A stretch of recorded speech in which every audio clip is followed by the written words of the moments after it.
बिस्मिल्लाहिर्रहमानिर्रहीम अस्सलाम वालेकुम। आज ईद वा ईद मुबारक तुहानू सब लोगों को ईद मुबारक बहुत बहुत ईद मुबारक। बहुत सारी अल्लाह पाक तुहानू बहुत सारिया खुशियां दे। अज मैं बनाने लगी हाँ अज बकरा ईद आ। ये थोड़ा जहा मिठा होना जरूरी है ना कि सुबह सुबह जो नमाज पढ़ के आते उदो थोड़ा जहा मिठा होना जरूरी है। वो वास्ते मैं बनाने लगी हाँ कस्टर्ड सेवियाँ। सेवियाँ मैं रंग वालियाँ लिया वा। एक कटोरी में ली है सेवियाँ की। 2 चम्मच लिया खाने वाले 2 चम्मच कस्टर्ड दे। 1.5 लीटर दुध का अद्धे तो थोड़ा जहा ज्यादा कटोरी है पौनी कटोरी है चीनी की। थोड़ा जहा मैं लिया किशमिश ली है। थोड़ा जहा खोपड़ा लिया वा लैके उन्होंने मैं कट के बरीक बरीक पतला पतला कट के रख लिया वा। हम मैं बनाना शुरू कर दी। सब तो पहले तो मैं पानी रखूँगी रख के वो डाल दी सेवियाँ थोड़िया जी सेवियाँ उबालूँगी फिर बाद दुध डालूँगी नाल। बिस्मिल्लाहिर्रहमानिर्रहीम। हम मैं बनाना शुरू कर दी। मैं पानी डाल के रख दिता वा। जिवें ही पानी में उबाला होगा उदो डालूँगी सेवियाँ। उन्नी देर तक मैं एक चूल्हे से दुध गर्म होने वास्ते रख देनी।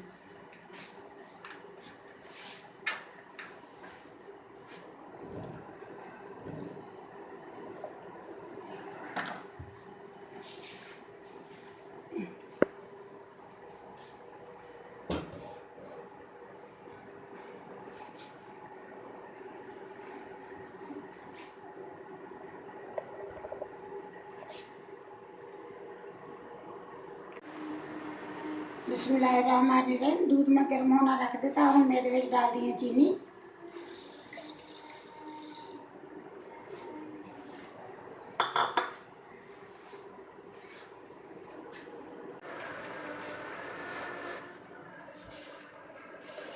बिस्मिल्लाहिर्रहमानिर्रहीम। पानी में उबाला आ चलिया और मैं डाल देनी है सेवियाँ।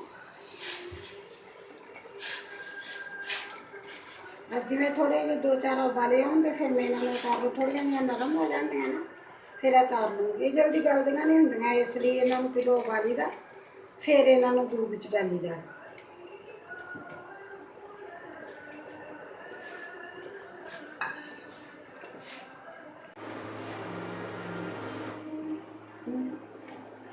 बिस्मिल्लाहिर्रहमानिर्रहीम। सेवियाँ में उबाल लिया वा तकरीबन इन्नियां उबलियां वा बहुत ज़्यादा नहीं उबलियां थोड़िया जी दूध बनन दियाँ। हम मैं इन्होंने भुन लगी हाँ।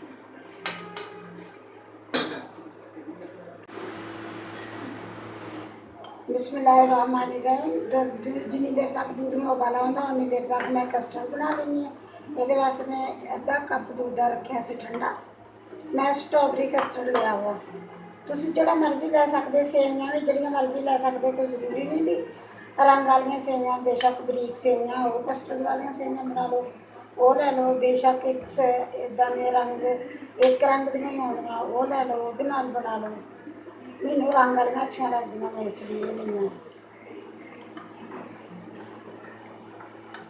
दूध विच अच्छी तरह कस्टर्ड मिक्स कर लेनी।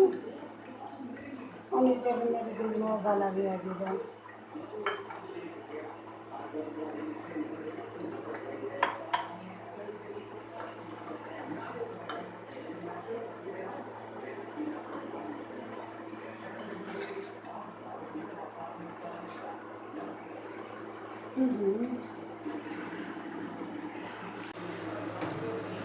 बिस्मिल्लाहिर्रहमानिर्रहीम। दूध में उबाला आ गया और मैं डाल देनी है 3 इलायचियाँ छोटियाँ।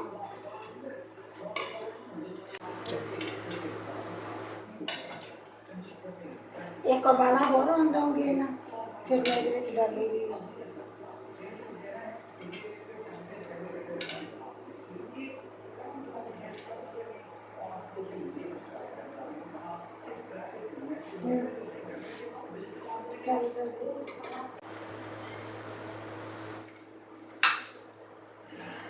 बिस्मिल्लाहिर्रहमानिर्रहीम। दूध में उबाला आ गया और मैं डाल देनी कस्टर्ड। कस्टर्ड डालूँगी नाल नाल हिलाई जाऊँगी इसलिए कि गुठलियाँ ना बन जाए। नाल ये डाल दूँगी सेवियाँ।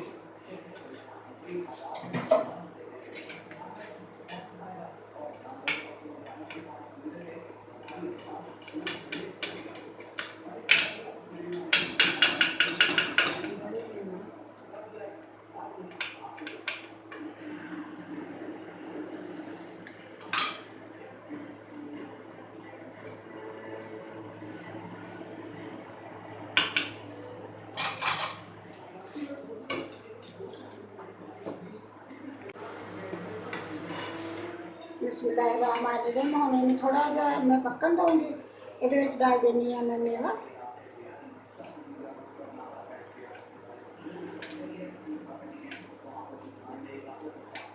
ਨਾਲ ਡਾਲ ਦੂੰਗੀ ਗਿਰੀ।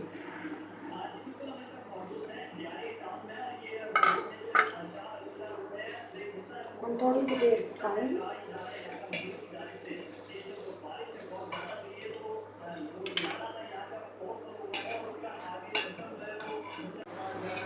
बिस्मिल्लाहिर्रहमानिर्रहीम। मेरे यहाँ सेवियाँ बन के तैयार हो गई, कस्टर्ड सेवियाँ बन के तैयार हो गई। बस मैं दूध सेवियाँ डालने के बाद ना 5-6 मिनट बनाया पकाया और कस्टर्ड डालिया से नाल सेवियाँ डालिया से फिर मैं 5-6 मिनट पकाया कि सेवियाँ मेरी अच्छी तरह गल गई। सेवियाँ अगर तुम पहले उबाल लो ना थोड़ा जहा तो ये जल्दी गल जाएंगे, अगर उमें दूध च डालो तो फिर बहुत देर लगती है गलन में, बहुत जल्दी ये जल्दी नहीं गलदियाँ सेवियाँ। जड़ियाँ बरीक वाली सेवियाँ हैं वो तो 2 मिनट च गल जाएंगे, लेकिन ये नहीं जल्दी गलदियाँ। बस हम मैं चूल्हा बंद कर दूँगी, इन्हें ठंडिया होने वास्ते रख देनी हूँ, फिर तुम मैं बोल च डाल के फिर दिखाऊँगी। मेरिया कस्टर्ड सेवियाँ बन के बिल्कुल तैयार हो गया। माशाल्लाह बहुत अच्छियाँ बनिया वा, माशाल्लाह देखने तो माशाल्लाह बहुत अच्छियाँ लगदियाँ, अगे खाते तो पता लगू कि। अगर मेरी वीडियो पसंद आए लाइक करना, शेयर करना, सब्सक्राइब करना। अल्लाह हाफिज़।